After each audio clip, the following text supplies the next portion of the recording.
प्रेरणास्पद कथाएं YouTube channel पर मैं धनंजय जैन आप सभी का हार्दिक अभिवादन करता हूं। दोस्तों, आज 10 दिन हो गए सिंहासन 32 में महाराज विक्रमादित्य की यशोगाथाएं एक एक पुतली उस दिव्य भव्य सिंहासन से जागृत हो जाती और राजा भोज को रोकती कि आप इस सिंहासन के ऊपर बैठने के योग्य नहीं हो। ये सब रोज रोज महाराज विक्रमादित्य की यशोगाथाएं सुनकर राजा भोज का अभिमान भी शनै शनै कम से कमतर होता चला जा रहा था। उन्होंने 11वीं पुतली जैसी जागृत हुई त्रिलोचना नाम उसे कहा कि हे सुंदरी, आज तुम महाराज विक्रमादित्य की कौन सी कहानी सुना रही है जो मुझ में नहीं है। मैं सुनने के लिए आतुरित हूं। मैं ही नहीं, समस्त प्रजा जो कि अपने पूर्व राजा शूरवीर दानवीर उनकी यशोगाथाएं सुनने के लिए आतुरित है। महाराज विक्रमादित्य की यशोगाथाएं सुनने के लिए सचमुच में सारी प्रजा समय से पहले ही आकर बैठ जाती थी। त्रिलोचना ने कहा कि राजन, एक बार महाराज विक्रमादित्य ने एक सुविशाल यज्ञ करने का संकल्प किया। उनके मन में धुन सवार हो गई और जो उनके मन में आता था वो करके ही छोड़ते थे। अब इस यज्ञ के अंदर असंख्य राजा महाराजा पंडितों ऋषियों को उन्होंने आमंत्रित किया, यहां तक कि देवताओं को भी नहीं छोड़ा। उन्होंने सोचा कि मेरे इस यज्ञ के अंदर साक्षात पवन देवता आए और समुद्र देवता आए तो मजा आ जाएगा। पर पवन देवता को कहां से ढूंढे, उनका निवास स्थान कहां। विक्रमादित्य योग साधना में भी निरत रहते थे, कई सिद्धियां उनको प्राप्त थी। उन्होंने ध्यान से देखने की चेष्टा की तो उन्हें नजर आया सुमेरु पर्वत के ऊपर पवन देवता विराजमान है। अब सुमेरु पर्वत पर कैसे जाया जाए। तत्क्षण उनकी समस्या का समाधान हो गया। उन्हें याद आ गया, मेरे पास तो वेताल है, इस बीच समय बहुत हो जाएगा, समुद्र देवता को कैसे बुलाया जाए।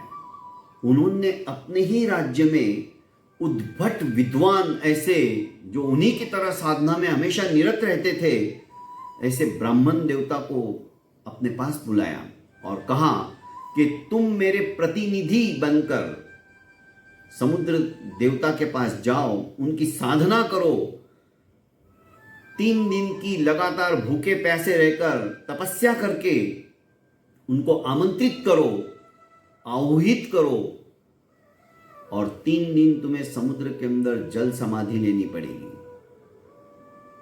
पंडित बहुत खुश हुए क्योंकि उनको भी श्वास रोकने की विद्या आती थी। उन्होंने कहा, आपने मेरे ऊपर महती कृपा की जो मुझे समुद्र देवता को आमंत्रित करने के लिए आप भेज रहे हो। रास्ते में तकलीफें बहुत आने वाली है, जानते थे। महाराज विक्रमादित्य ने उन ब्राह्मण देवता को समुद्र देवता को आमंत्रित करने के लिए भेजा और स्वयं वेताल की सहायता से सुमेरु पर्वत पर पहुंच गए। सुमेरु पर्वत पर पहुंचने के पहले ही, क्योंकि पवन देवता बोले तो आंधी तूफान की तरह हवाएं चल रही थी, बड़े बड़े वृक्ष उखड़ के धराशायी हो रहे थे, पर महाराज योग बल से सुमेरु पर्वत पर पहुंच गए अपने वेताल की सहायता से और योग बल के कारण वो वहां पर ध्यानस्थ हो गए, विचलित नहीं हुए। उन्होंने भी वहां पर 3 दिन की साधना की। पवन देवता प्रसन्न हुए। शनै शनै हवा मंद मंद बहने लगी, तूफान थम गया। पवन देवता ने आकर कहा कि राजन, आंखें खोलो, मैं तुम पर प्रसन्न हूं, मांगो, क्या मांगना चाहते हो।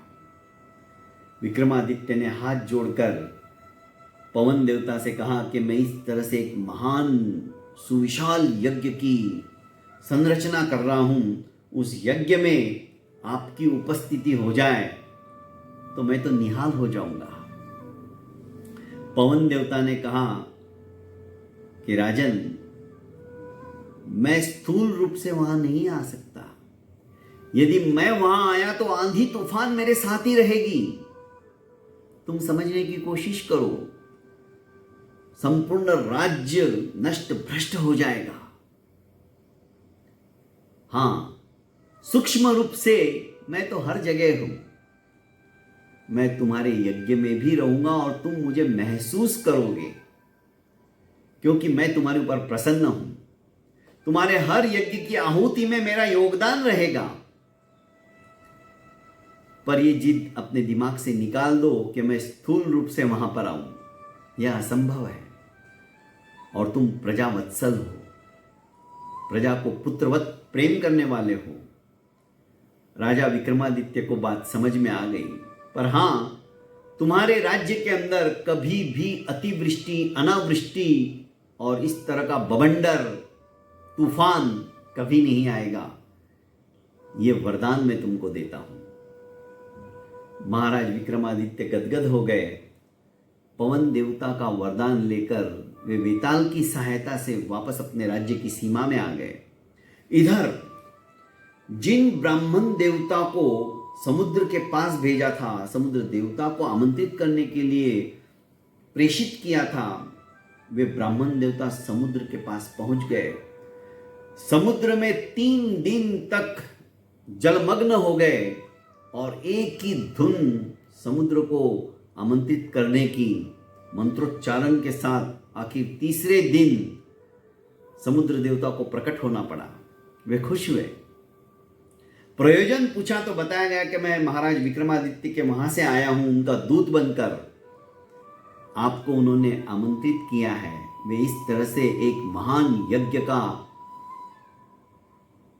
आराधना करते हुए सभी को आमंत्रित कर रहे हैं, तो आपकी उपस्थिति वहां पर अत्यंत अनिवार्य है।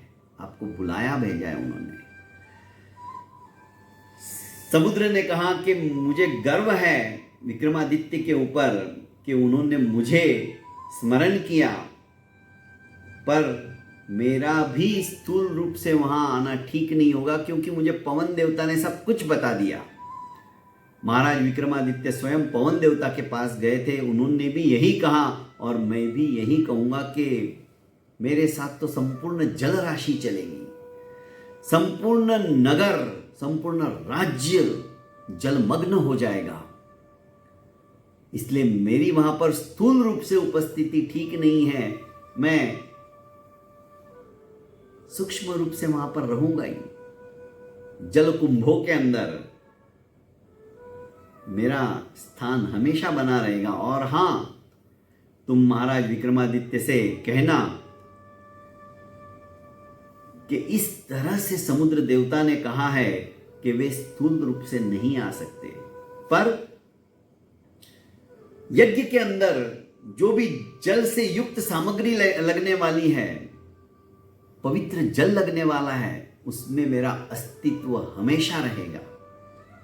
और जाते जाते महाराज विक्रमादित्य को मेरी तरफ से ये 5 रत्न जो कि अनमोल थे, ये उन्हें देना, और एक घोड़ा भी, समुद्री घोड़ा मैं दे रहा हूं, वो भी महाराज को मेरी तरफ से भेंट दे देना। ब्राह्मण देवता घोड़ा और 5 रत्न लेकर वहां से निकल पड़ते हैं। काफी दूरी तय करने के पश्चात समुद्री घोड़ा कहता है कि ब्राह्मण देवता, आप क्यों इस तरह से यात्रा कर रहे हो? आप मेरे ऊपर सवार हो जाइए, मैं आपको मिनटों में वहां पे पहुंचा दूंगा। ब्राह्मण देवता ने कहा कि मैं आखिर उनका दूत हूं, मैं भला उनकी अमानत को कैसे इस्तेमाल कर सकता हूं, यूज कर सकता हूं? यह मुझसे नहीं होगा। समुद्री घोड़े ने कहा कि आप उनके दूत हो, इसीलिए कह रहा हूं कि आपको हक है। इतनी सुदूर यात्रा आप मेरे ऊपर बैठकर कर सको। आखिर घोड़े के वारंवार कहने से ब्राह्मण देवता घोड़े के ऊपर बैठ गए। पलक झपकते ही तूफानी वेग से राज्य सीमा के अंदर पहुंच गए। पलक झपकते ही ब्राह्मण बड़े खुश हुए, मन ही मन सोचने लगे, काश ऐसा घोड़ा मेरे पास होता तो मैं तो समस्त संसार की सैर कर लेता। खैर, महाराज विक्रमादित्य के पास पहुंचने के उपरांत उन्होंने हाथ जोड़कर समुद्र देवता से जो भी बात हुई, वार्तालाप हुई, राजा से निवेदन किया और 5 रत्न और घोड़ा आपको भेंट स्वरूप दिया है। महाराज विक्रमादित्य ने बिना सोचे 1 सेकंड के अंदर वो घोड़ा और 5 रत्न ब्राह्मण देवता को ही दे दिया और ये कहा कि इसके असली हकदार तो आप हो। इतनी दूरी आपने पैदल तय की और समुद्र देवता की तपस्या करके उनको आमंत्रित करने का भी कष्ट आपने ही उठाया, तो इसके ऊपर हक भी आपका ही होना चाहिए, मेरा नहीं। मुझे तो उन्होंने भेंट स्वरूप याद किया, मेरा ये अहोभाग्य है, पर इस घोड़े के और रत्न के असली हकदार आप हो, आपके पास ही ये रहना चाहिए। बिना बोले ब्राह्मण देवता ने तो सिर्फ मन में इच्छा प्रकट की थी कि ऐसा घोड़ा मुझे मिल जाए, पर बिना मांगे महाराज विक्रमादित्य ने दुर्लभ वस्तु उनको दे दी, 5 रत्न जो कि अमूल्य थे, और घोड़ा, समुद्री घोड़ा जो कि साक्षात समुद्र ने उनको भेंट स्वरूप दिया था। हे राजन, राजा भोज को संबोधित करती हुई त्रिलोचना पुतली कहती है, ऐसे दुर्लभ मनुष्य जन्म को पाकर महाराज विक्रमादित्य ने सार्थक किया था। उनके अंदर सर्वगुण थे, ऐसा कोई गुण नहीं होगा मनुष्य जीवन के अंदर कि उनमें नहीं विद्यमान हो। राजन, आपके अंदर भी यदि ऐसा कोई छोटा सा भी गुण हो जो आपके पराक्रम की, आपके यशोगाथाओं की कीर्ति दिग दिगंत के अंदर फैलाने में सक्षम हो, तो आप सहर्ष इस सिंहासन के ऊपर बैठ सकते हो, अन्यथा राजन आप इस सिंहासन के हकदार नहीं हो। बहुत बहुत धन्यवाद दोस्तों। अब 12वीं पुतली आकर महाराज विक्रमादित्य से कौन सी कहानी सुनाएगी उनके जीवन से संबंधित, यह तो सुनने के पश्चात ही पता चलेगा। आज के लिए इतना ही काफ़ी, इजाज़त चाहता हूँ। कल फिर हम इसी वक्त इसी समय मिलेंगे। प्रणाम।